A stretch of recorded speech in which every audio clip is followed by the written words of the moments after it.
సహోదరులారా, నేను కొంతకాలం హైదరాబాద్లో డోర్ టు డోర్ అప్పుడు కొన్ని అమ్ముతుండేవాళ్ళం. ఉద్యోగం లేదు, ఖాళీగా ఉంటే ఇష్టం లేదు. డోర్ టు డోర్ చేయటం అనేది కొందరికి నా స్నేహితుల్లో కొంచెం ఇబ్బందికరంగా ఉండేది. మంచి ఉద్యోగం కోసం చూసేవాళ్ళు. నేను మంచి ఉద్యోగం కోసం చూస్తూనే ఇది కూడా చేసేవాడిని. డబ్బులు కావాలి అప్పట్లో. అయితే నాతో పాటు ఇంకా ఇద్దరు ముగ్గురు స్నేహితులు చేస్తుండేవాళ్ళం. మేము నలుగురు సాయంత్రం అయ్యేటప్పటికి రూమ్ దగ్గర చేరుకునేవాళ్ళం. అక్కడ మాట్లాడుతుండేవాళ్ళం. యూజువల్గా నిమ్స్ ఎదురుగుండా రెడ్ రోజ్ అనే టీ సెంటర్ ఉండేది, ఇప్పటికీ ఉండే ఉంటుంది. అక్కడ మేము చేరుకునేవాళ్ళం. అక్కడ మాట్లాడుకుంటూ ఉంటే నా ఫ్రెండ్స్ ఒక అతను చెప్తుండేవాడు, నా అరే బాబాయ్, నేను వెళ్ళిన రోడ్లో అసలు షర్ట్లు ఉన్నాయిరా హ్యాంగ్ చేసి, ఫుట్పాత్ మీదరా చాలా తక్కువగా ఉన్నాయి, భలే కలర్ ఉన్నాయిరా, చాలా బాగున్నాయిరా అని చెప్పి మా ఫ్రెండ్ ఒకటి చెప్తుండే. ఎక్కువ షర్ట్స్ గురించి, బట్టల గురించి, షూస్ పెట్టేవాళ్ళు అప్పట్లో ఫుట్పాత్ మీద. ఈ బేగంపేట నుంచి అటు ప్యారడైజ్ వెళ్ళేది అట్లా పెడతా ఉండేవాళ్ళరా, పెడుతున్నారా, భలే ఉన్నాయి. ఇంకో ఫ్రెండ్ ఒకడు ఉండేవాడు, వాడు చెప్పాడు, అరే బాబాయ్, రెస్టారెంట్లో బయట ఆ చికెన్ ఎట్లా తిప్పుతున్నారా ఇట్లాగా, దాని దాట ముందుకు వెళ్ళిన ఒక చోట అసలు అక్కడైతే ఎక్సలెంట్గా ఉన్నాయిరా, అసలు ఆ రెస్టారెంట్ దాటుతంటేనే వాసన వచ్చేస్తుంది. ఇట్లా వాడికి స్మెల్ తగిలేది. అంతేకాకుండా మా ఫ్రెండ్ ఒకడు మ్యూజిక్ లవర్ ఉండేవాడు. వాడేం చేసేవాడంటే, పలానా ఏదో చోట ఒక మ్యూజిక్ విన్నంత చాలా బాగుంది అక్కడ, స్టీరియో సౌండ్ సిస్టమ్స్ దగ్గర, సాయంకాలం ఒకసారి ఏమైనా అవకాశం ఉంటే అటు వెళ్ళి ఆ క్యాసెట్ కొందామా, సీడీలు కొత్తగా వస్తున్నాయి ఇప్పుడు, క్యాసెట్ల నుంచి సీడీలు, ఒకసారి అడుగుదాం ఇట్లా అనేవాడు. నేను అట్లాగే అనుకునేవాడిని. నేను కూడా నాకు సంబంధించింది చెప్పేవాడిని. అయితే నాకు అర్థమైంది ఏంటంటే, వీడికి బట్టలంటే బాగా ఆసక్తి, కాబట్టి వీడి దృష్టిని బట్టలు ఆకర్షించాయి. వాడికి తిండి అంటే ఆసక్తి, ఇప్పటికీ మంచి తిండే. అయితే వాడికి ఎక్కడ మంచి ఫుడ్ ఏంటో, ఎక్కడ మంచి బజ్జీలో ఆకర్షించేవాడు వాడు ఎట్లా ఎక్కువగా. ఇంకొకటి మ్యూజిక్ అంటే ఇష్టం. వాడికి ఎక్కడైనా చిన్న మ్యూజిక్ అని వినిపిస్తే అక్కడ 10 నిమిషాలు ఆగిపోయేవాడంట షాప్ దగ్గర నుంచి. అట్లా తర్వాత ముందుకెళ్ళాడు. సహోదరులారా, మన కంటికి కానీ, మన నోటికి కానీ, లేదా ముక్కుకి కానీ, మన చెవికి కానీ ఏదన్నా ఆ చెవిని కానీ ఆకర్షించినప్పుడు, లేదా మనకు వాటికి ఏదన్నా కొత్త విషయం తగిలినప్పుడు వాటి గురించి మళ్ళీ వచ్చి మనం ఆలోచిస్తుంటాం, లేదా వాటి మీదకి మన ధ్యాస వెళుతుంటుంది. అయితే మనం వాటిని సంపాదించుకుంటానికి ఇక రానున్న రోజుల్లో ప్రయత్నిస్తుంటాం, దాని మీదే ఫోకస్ పెడతాం. దాన్ని బట్టే మన కెరీర్ వెళుతూ ఉంటుంది. అయితే ఆయన మీద మన మనసు పెట్టాలని మనల్ని ప్రేమించి, మనల్ని ఆకర్షించుకొని క్రీస్తు మార్గంలో నిలబెట్టిన మన ప్రభు రక్షకుడైన యేసుక్రీస్తు వారి ఘననామందు తండ్రి అయిన దేవునికి స్తుతులు, స్తోత్రాలు, వందనాలు, కృతజ్ఞతాస్తుతులు చెల్లిస్తున్నాను. ఆయన ఘనమైన నామాన్ని బట్టి భూమి మీద విస్తరిస్తూ వర్ధిల్లుతున్న మీకు కూడా క్రీస్తు వారి పుణ్యనామంలో శుభములు, వందనములు తెలియజేసుకుంటున్నాను. సహోదరులారా, స్నేహితులారా, మీరందరూ క్షేమంగా ఉన్నారు కదా? మరొక రోజు మీతో కలిసి దేవుని వాక్యం ధ్యానం చేయడానికి ప్రభు మనకి ఇచ్చిన కృపను బట్టి ప్రభునందు ఆనందిస్తూ స్తుతిస్తూ నేటి వాక్య ధ్యానాన్ని అపోస్తలుడైన పౌలు గారు ఫిలిప్పీలకు రాసినటువంటి పత్రిక 3వ అధ్యాయము 19వ వాక్యం నుండి ధ్యానం చేస్తాం. ఫిలిప్పీలకు రాసిన పత్రిక 3వ అధ్యాయము 19వ వచనము. నాశనమే వారి అంతము, వారి కడుపే వారి దేవుడు, వారు తాము సిగ్గుపడవలసిన సంగతుల యందు అతిశయపడుచున్నారు, భూ సంబంధమైన వాటి యందే మనసు ఉంచుచున్నారు. చివరి మాట ఒకసారి నేను చదువుతాను. తాము సిగ్గుపడవలసిన సంగతుల యందు అతిశయపడుచున్నారు, భూ సంబంధమైన వాటి యందే మనస్సు నుంచుచున్నారు. సహోదరులారా, క్రీస్తుకి శత్రువులుగా నడుచుకుంటున్నారు అన్నాడు. నన్ను పోలి నడుచుకోండి అని ఇది రెండోసారి చెప్పటం. కొరింథీ పత్రికలో కూడా ఒకసారి చెప్తాడు.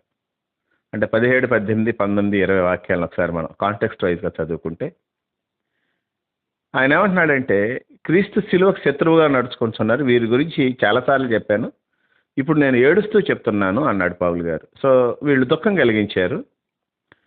మన పైనున్న నాయకుడు దుఃఖపడకూడదు. మన పైనున్న నాయకుడు దుఃఖపడితే ఇబ్బంది పడతాం. నేను అది ఎక్స్పీరియన్స్తోనే చెప్తున్నాను, అనుభవించే చెప్తున్నాను. చాలా అసమాధాన స్థితి మన జీవితాల్లోకి వచ్చేస్తుంది. వీలున్నంత త్వరగా మీ నాయకులతో మీరు సమాధానంగా ఉండాలి. నాయకులతో సమాధానంగా ఉండకపోతే ఆ నాయకుడు దేవుని ఏర్పాటు చేసిన నాయకుడే. ఉండకపోతే ఇబ్బంది పడతారు. దేవుడు ఏర్పాటు చేసిన నాయకుడికి ఎదురు తిరిగి నాకు తెలిసినంతవరకు మీరు వర్దిల్లరు. 100% అది మీకు క్షేమం కాదు. Better avoid disputes with the leader or a pastor. కనుక ఇక్కడ ఏం చెప్తున్నాడు ఈయన అని కానీ మనం అడిగినట్లయితే, చూసినట్లయితే, వాళ్ళు ఎప్పుడు ఇట్లా వెళ్ళిపోతానికి సిలువకు వ్యతిరేకంగా నడుచుకుంటా కారణం ఏంటంటే వాళ్ళ కడుపు దేవుడు భూ సంబంధమైన వాటి మీద మనసు పెడుతున్నారు. కాబట్టి సహజంగా మీరు ఏమనుకుంటుంటారంటే తిండిపోతుల గురించి పాస్టర్ గారు చెప్తున్నారు అట్లా. కాబట్టి మన తిండిపోతులం కాదు, నన్ను మించి ఎవడో డైట్ చేయలేడు, అసలు పథ్యం చేయటం అనేది నా తర్వాతే అనే థాట్ మీకు వస్తే మరొకసారి మీరు అజ్ఞానంలోకి వెళ్ళినట్లే. నేను కేవలం ఫుడ్ గురించి చెప్పట్లా. ఫుడ్ మంచిదే, మితంగా ఉన్నంతసేపు ఏదన్నా మంచిదే. కానీ నా ఆలోచన ఏంటంటే సహోదరులారా, ఫుడ్ కన్నా ఇంపార్టెంట్ దేవుడు. దేవుడు దగ్గర సమృద్ధి ఉంటుంది, దేవుడు నిన్ను నడిపిస్తాడు. అట్లా మనం దేవునితో కలిసి నడవటానికి, దేవుని కొరకు జీవించడానికి, మన శరీరాలు నిలబెట్టుకుంటే దేవుడు తప్పనిసరిగా కావలసిన పోషణ ఇస్తాడు. చాలా రోజులు ఏమీ తినకుండా ఉన్న పౌలుకి రొట్టె ఇచ్చాడు ఆ ఓడలో. ఆ రొట్టె విరుచుకొని తింటాం మొదలు పెడితే మిగిలిన కూడా తింటారు. అంటే మీకు ఏదో ఉంటుంది దాచి. 14 రోజులు 12 రోజులు గాలితో కొట్టబడి అటు తిరగబడినా తినే రొట్టె ఒకటి ఉంది. తినే రొట్టె ఒకటి ఇంకా ఆ యొక్క ఓడలో మిగిలింది. కనుక సహోదరులారా, మనం గమనించుకోవాల్సిన అంశం ఏంటంటే తిండి మాత్రమే కరెక్ట్ కాదు, బట్టలు కానీ ఇంకా చాలా ఉన్నాయి, అవి కానీ, పొజిషన్ కానీ, డబ్బు కానీ. చాలాసార్లు నన్ను దుఃఖపెట్టే విషయాలు ఇవే. నేను వాళ్ళకంటే ఎదిగిపోవాలని చాలామంది అనుకుంటుంటారు. నాకు దగ్గరలో ఉన్న వాళ్ళే, నా దూరస్తులేం కాదు. వాళ్ళలాగా, వాళ్ళకంటే, వాళ్ళని మించి నా పిల్లలు, వారిని మించి మేము. ఎంత దౌర్భాగ్య స్థితి మరియు ఎంత దౌర్భాగ్యమైనటువంటి ఆలోచన అంటే, ప్రభు నిన్నించిన స్థితిని బట్టి నువ్వు ఏమాత్రము ఆనందించక, నా మాట జాగ్రత్త వినండి, ప్రభు నిన్ను ఉంచిన స్థితిని బట్టి నువ్వు ఏమాత్రం ఆనందించక, దేవుడు నీకు ఇవ్వని స్థితిని బట్టి ఆశిస్తూ దేవుణ్ణి దుఃఖపెడుతూ ఉంటావు నువ్వు. That's all. It is just like having a life partner and looking for another. ఇంతకు మించి మీకు ఏం చెప్తాను? భాగస్వామిని కలిగి ఉండి పక్క వాళ్ళ కోసం చూస్తాం, ఎంత దరిద్రమో ఇది కూడా అంతే దరిద్రం. కనుక సహోదరులారా, దేవుడిచ్చిన స్థితిని బట్టి సంతోషించకుండా భూ సంబంధమైన వాటి మీద మనసు పెడితే అవి నిన్ను ఏలుబడి చేస్తాయి. 100% అవి నిన్ను ఏలుబడి చేస్తాయి. హవతో దేవుడు ఏం చెప్తున్నాడు? నీ భర్త ఎడల నీకు వాంఛ కలుగుతుంది, అతడు నిన్ను ఏలుతాడు అని చెప్తున్నాడు. నీ భర్త ఎడల నీకు వాంఛ కలుగుతుంది, అతడు నిన్ను ఏలుతాడు. అంటే ఎప్పుడైతే నువ్వు దాన్ని వాంఛించావో, నువ్వు దేన్ని వాంఛిస్తున్నావో అది నీ మీద ఏలుబడి చేస్తుంది. ఇట్స్ ఎ కర్స్, అదొక శాపం ఇక అంతే. అందుకని చాలామంది స్త్రీలు ఆయన ఎక్కడికి వెళ్తున్నాడు, ఏం చేస్తున్నాడు, ఎవరితో మాట్లాడుతున్నాడు, ఏం చాట్ చేస్తున్నాడు, దీని మీద జీవితం అంతా పెడతారు. ఒక విధంగా అతను మిమ్మల్ని ఏలుబడి చేస్తున్నట్లే. నా ఆలోచన ఒకటంటే భూ సంబంధమైన వాటి మీద మనసు పెట్టద్దు దయచేసి. భూమే గతించిపోతుందంటే దాన్ని ఎట్లాగా, దాని మీద ఎందుకు పెడతాం మనసు చెప్పండి? భూమే గతించిపోద్దంటే దాని మీద మనసు పెడతామా? అసలు క్వశ్చనే లేదు. మనం తిన్న వాటిలో మిగిలింది, మనం వండుకునే వాటిలో అప్పుడు కట్ చేసి మిగిలిపోయినటువంటి కూరగాయ ముక్కలు ఇవన్నీ డస్ట్బిన్లో తీసుకొని వెళ్ళి గేటు దగ్గర పెట్టి దాని మీద మనం ఎట్లా ఉంచుకుంటాం మనసు? ఎప్పుడు వస్తాడా, ఎప్పుడు తీసుకుపోతాడా ఆ డస్ట్ తీసుకెళ్ళి అతను గార్బేజీ అనుకొని చూస్తుంటాం మనం. ఒక విషయం మీరు ఎప్పుడు మర్చిపోకూడదు సహోదరులారా, అక్కడ పెట్టిన దాని మీద ఎవరికైనా వాంఛ కలిగి ఉంటాడా? డస్ట్బిన్ తీసుకెళ్ళి రోడ్డు మీద పెట్టి అయ్యయ్యో నా డస్ట్ అంతా వెళ్ళిపోతుంది, అయ్యో చెత్త అంతా పోతుంది అని మళ్ళీ చెత్తను ఎతికే వాళ్ళు ఎవరైనా ఉంటారా? చాలాసార్లు భూమి మీద ఉన్న సంగతులు కూడా అంతే. చెత్త కంటే దరిద్రం. వాటిని మనం వెతుకుతున్నాం. అది మంచిది కాదు. నేనేం చెప్తున్నానంటే, మీరు వాట్సాప్ చూస్తున్నారు అంటే ఇప్పుడు కాదు, లేదు యూట్యూబ్ చూస్తున్నారు, ఇంకా కొన్ని ఉంటాయి ఇన్స్టాస్, ఇట్లాగ ఫేస్బుక్, ఇంకా చాలా ఉన్నాయని తెలిసింది. నా దగ్గర ఉన్నది వాట్సాప్, యూట్యూబ్ మాత్రమే. మిగిలిన ఏమీ లేవు, దేవుని కృపను బట్టి. ఉండకూడదని కూడా ఆశిస్తున్నాను. ఈ వీటిలో నేనేదో చూస్తున్నాను. యూట్యూబే పైకి ఇట్లా తోస్తాం కదా రీల్స్ని, షార్ట్స్ను, వాటిని ఇట్లా తోస్తూ ఉన్నాను. పుట్టుక నీకు గుర్తొచ్చింది దేవుడు. ఎప్పుడైతే దాన్ని పక్కన పెట్టి బైబిల్ తీస్తావో, దేవుడు నిన్ను చాలా ఆ, చాలా చాలా ఎక్కువగా నేను వాడుకుంటా మొదలు పెడతాడు. దేవుని ఆత్మ నీకు దేవుని గురించి బోధించాడు అంటే, దేవునికి స్తోత్రం, దేవుని ఆత్మ నీకు దేవుని గురించి బోధించాడు అంటే, సహోదరులారా, దానికి లోబడిన వాళ్ళు వెంటనే దేవుడు నీకు కావాలని దేవుని ఆత్మ నీకు చెప్పిన వెంటనే నువ్వు లోబడితే జీవితం మారిపోతుంది.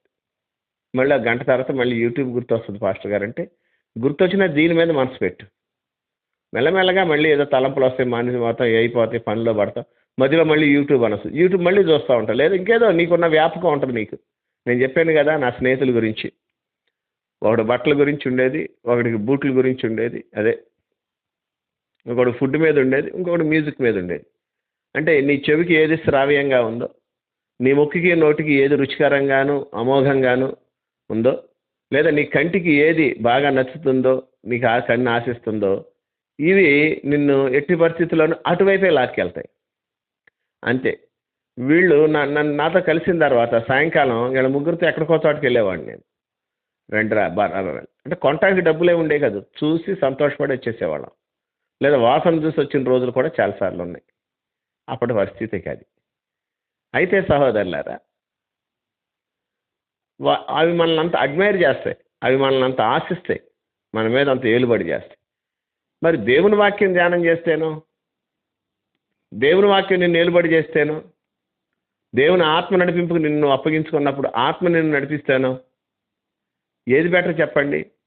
బజ్జీలు మనల్ని నడిపించడం బెటరా? దేవుని ఆత్మ మనల్ని నడిపించడం బెటరా? బట్టలు మనల్ని నడిపించడం బెటరా? దేవుని వాక్యం మనల్ని నడిపించడం బెటరా? ఏదో మ్యూజిక్ మనల్ని నడిపించడం బెటరా? మోకరించి ఆత్మలోను సత్యంతో ఆయన ఆరాధించడం బెటరా? మీ అందరూ ఒకటే చెప్తారు, వాక్యం నడిపించడం బెటర్ పాస్టర్ గారు, పరిశుద్ధాత్మ దేవుడిని నడిపించడం బెటర్ పాస్టర్ గారు, దేవుని యొక్క సన్నిధి మనం అనుభవించటం, ఆత్మతో సత్యంతో ఆరాధించటం కరెక్ట్ పాస్టర్ గారు అని చెప్తారు. మనం చెప్తాము, చాలాసార్లు చేయకుండా ఏం ఆటంకపరుస్తాయి అంటే ఇవే మనం మనసు పెడుతున్నటువంటి సంగతులు.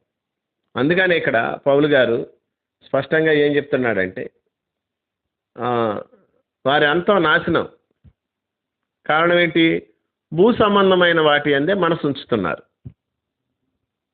ఇక మనసు ఉంచడం గురించి నేను ఎక్కువగా చాలాసార్లు చెప్పా.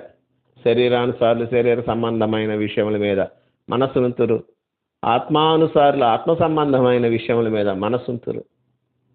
వాక్యం నీ మనసులోకి వచ్చేయాలి సహోదరి, సహోదరుడా, నా స్నేహితులారా, ప్రియమైన వారులారా. ప్రభు ప్రేమను బట్టి మీ చేతులు పట్టుకొని మిమ్మల్ని బ్రతిమాలుతున్నాను, మీ కాళ్ళు పట్టుకొని మిమ్మల్ని బ్రతిమాలుతున్నాను. దయచేసి విడిచిపెట్టవలసిన వాటిని విడిచిపెట్టండి. నేను ఇంకా సంపాదించాలి, నేను ఇంకా బాగుండాలనే ఒక మాయ రోగం ఉంటుంది ఒకటి. అంతే, అదొక అంటే కనపడని రోగం అది. పైకి బాగుంటారు, ప్రార్థన చేస్తారు, మోకాళ్ళు వేస్తారు, చేతులు ఎత్తుతారు, రొమ్ము బాదుకుంటుంటారు కూడా అప్పుడప్పుడు. కానీ నేను అలా అయిపోవాలి, వాళ్ళంత సంపాదించాలని ఒక మాయ రోగం కొరకు అన్నం తింటాం మానేస్తారు. దేవుని దగ్గర కూడా లోబుల్లా ఉంటారు, ఇవన్నీ చేస్తుంటారు. నేను చెప్తున్నాను, ఏనాటికి నీ టార్గెట్ నువ్వు రీచ్ అవ్వలేవు. ఎందుకనంటే నువ్వు దేవుని దృష్టిలో ఆల్రెడీ దొంగ అయ్యావు, నువ్వు దేవుని దృష్టిలో ఆల్రెడీ దొంగిలిస్తున్నావు, నువ్వు దేవుని దృష్టిలో ఆల్రెడీ అవిధేయుడు అయ్యావు, అవిధేయురాలు అయ్యావు. దేవుడిచ్చిన దాన్ని బట్టి సంతోషించకుండా అర్రలు చాచుతున్నావు కాబట్టి దేవుడు నీ యందు దుఃఖపడుతూ ఉంటాడు. ఎప్పుడు నీ యందు దేవుడు దుఃఖపడ్డాడో ఆటోమేటిక్గా నీకు ఏమీ మేలు కలగదు. మనం మ్యాక్సిమం వర్ధిల్లం.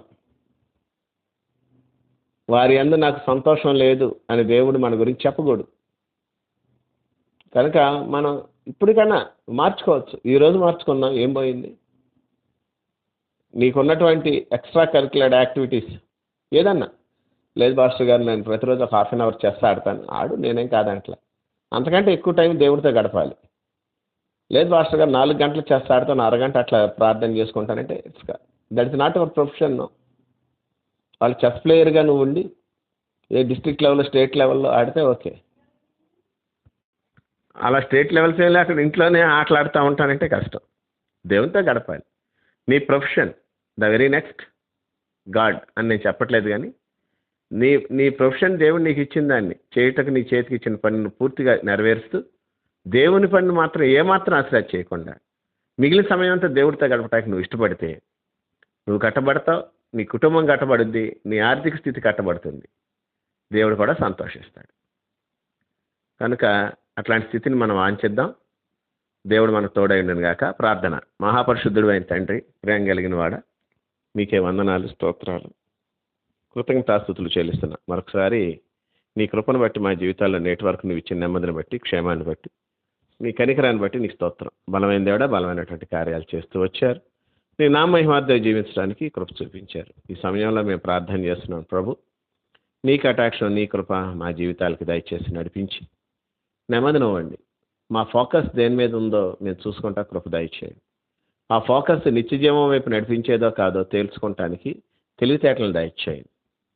మేము నడిచే దారి నీవు ఏర్పరిచిందై ఉండటానికి కృప చూపించమని, అటు ఉన్న స్థితికి నన్ను, మా సంఘాల్ని, కుటుంబాల్ని, మమ్మల్ని అప్పగించుకుంటూ ఘనత, మహిమ, ప్రభావములు యుగయుగములు మీకు ఆరోపిస్తూ మా ప్రభువును రక్షకుడైన యేసుక్రీస్తు వారి పుణ్యనామమున కృతజ్ఞతాస్తుతులు చెల్లించి వేడి బ్రతిమాలు కొంచున్నాము తండ్రి.